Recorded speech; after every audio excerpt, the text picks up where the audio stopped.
Disclaimer: ang video presentation na inyong mapapanood ay pawang guide lamang para sa mga mamimili. Maaari mag-iba ang mga presyo, features at specifications depende sa year model, variant ng sasakyan at kung saang dealership kayo pupunta. Maraming salamat, Repa.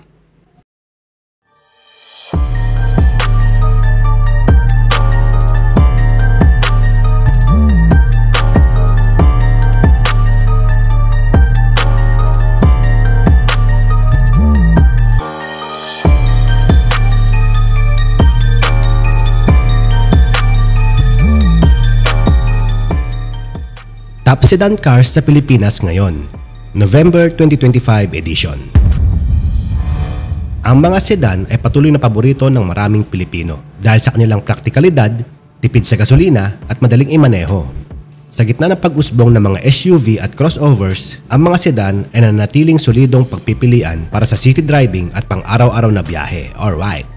Narito Repa ang ilan sa mga pinakamagandang sedan na mabibili mo sa Pilipinas ngayon, kasama ang kanilang specs, features at kung para kanino sila pinakaangkop. Kaya umpisahan at ilarga na natin ito, Repa.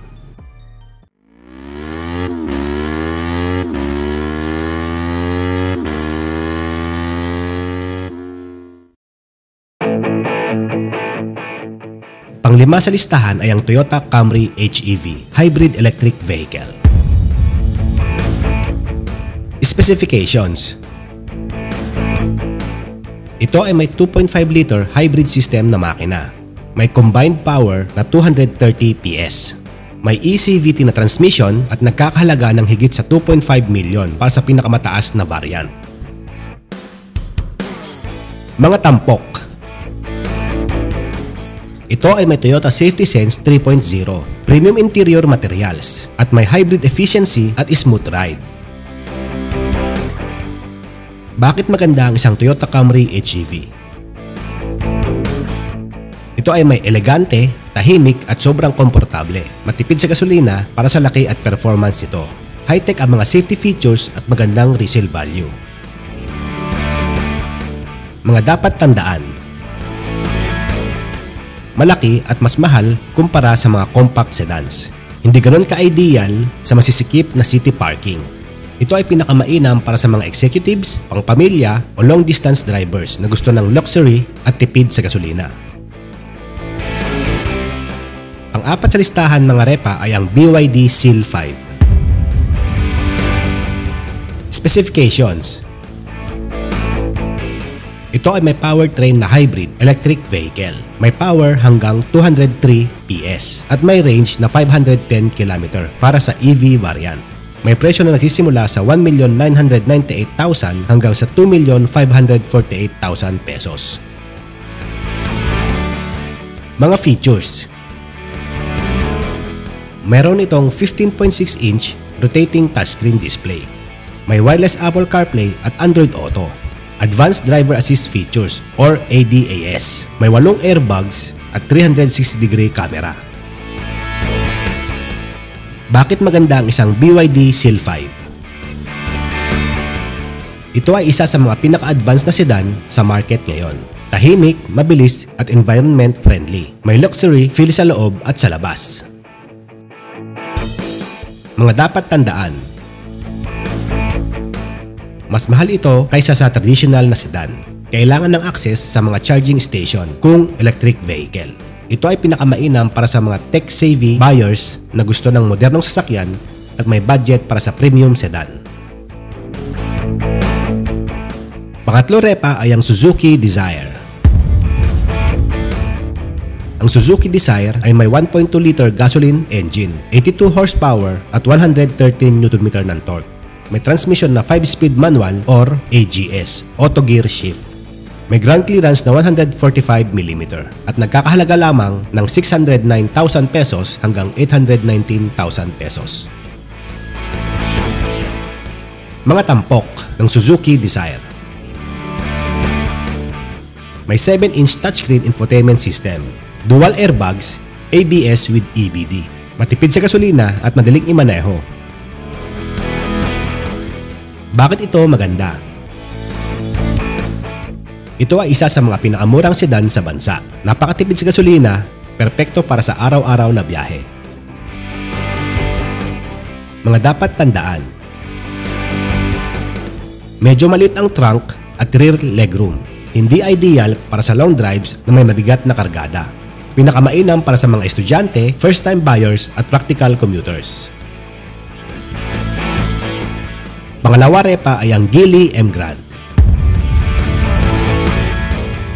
Ang Geely M Grand ay may 1.5 liter DOHC DCVVT, 102 PS at 142 Nm ng torque. May transmission na CVT. Ito ay sumusukat ng 4,638 mm na haba, 1,822 mm na lapad at 1,460 mm na taas. May trunk capacity na 500 liter at nagkakahalaga lamang ng 753,000 pesos hanggang sa 999,000 pesos. Mga features. Ang Geely M Grand ay may 12.3-inch digital instrument cluster. May sunroof at premium interior materials para sa top variant. May 6 na airbags, ESP, hill start assist at tire pressure monitoring. Bakit ito maganda? Premium look at feel kahit abot kaya ang presyo. Maluwag ang cabin at trunk space. Maraming features na karaniwang makikita lang sa mas mamahaling sasakyan. Mga dapat tandaan. Medyo limitado pa ang service network at parts. Mababa pa ang resale value kumpara sa Toyota o Honda. Ito ay pinakamainam para sa mga gusto ng premium ang dating nang hindi kailangan gumastos ng sobra. Bago tayo magpatuloy, nais mo na kitang pasalamatan na Repa kung umabot ka sa puntong ito ng ating video. Kung gusto mong ma-update sa lahat ng latest automotive news at mahilig ka sa mga sasakyan at motorsiklo, ay welcome kang pindutin yung subscribe button na Repa. Isama mo na rin ang notification bell icon para ma-update kita kapag meron tayong bagong upload na video. Paki-like and share mo na rin kung nagustuhan mo ang topic natin ngayon. Maraming salamat Repa. Alright! At ang top 1 sa ating listahan mga Repa ay walang iba kundi ang Toyota Vios. Ang Toyota Vios ay mayroong 1.3 liter dual VVTi 4-cylinder DOHC 16-valve EFI. May lakas na 99 PS at 123 Nm ng torque. Ito ay may transmission na pagpipilian na manual o CVT at may sukat na 4,420 mm na haba, 1,730 mm na lapad at 1,475 mm na taas. May 5-seating capacity at nagkakahalaga lamang ng 738,000 pesos hanggang sa 1,039,000 pesos, depende sa variant. Mga tampok ng isang Toyota Vios. Ito ay may 8-inch infotainment screen, may Apple CarPlay at Android Auto. May vehicle stability control at hill start assist. At ito ay mayroong 5-star ASEAN NCAP safety rating. Bakit maganda ang isang Toyota Vios? Subok na sa tibay at reliability. Madali ang maintenance at marami ang parts. At higit sa lahat, mataas ang resale value. Mga dapat tandaan. Medyo mahina ang hatak ng 1.3 liter kapag puno ang sakay. Limitado ang features sa base variant. Ito ay pinakamainam para sa mga first-time car owners, small family at daily commuters. Narito Repa ang mga tips para sa pagpili ng sedan sa Pilipinas. Una, tingnan ang kabuuang gastos, hindi lang presyo. Kasama rito ang maintenance, parts, insurance at fuel efficiency. Pangalawa, isaalang-alang iyong paggamit. Ito ba ay pang city driving o long trips? Pangatlo, service network at resale value. Mas madali para sa mga kilalang brand tulad ng Toyota at Honda.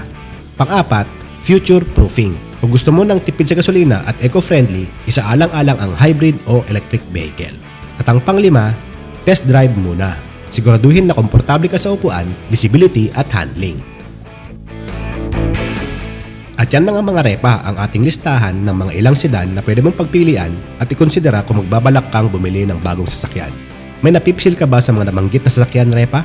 Kung wala naman ay baka pwede mong ibahagi dyan sa comment section ang paborito mong sedan para mabasa at magkaroon din ng idea ang ating mga Repa. Alright! Maraming salamat sa panonood at suporta Repa. Kita-kita ulit tayo sa susunod na video. Peace yo!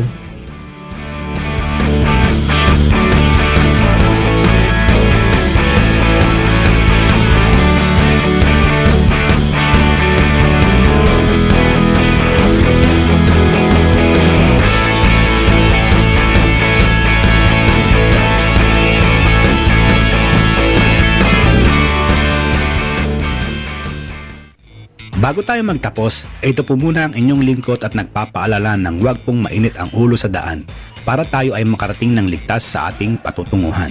Mga repa, ride safe everyone!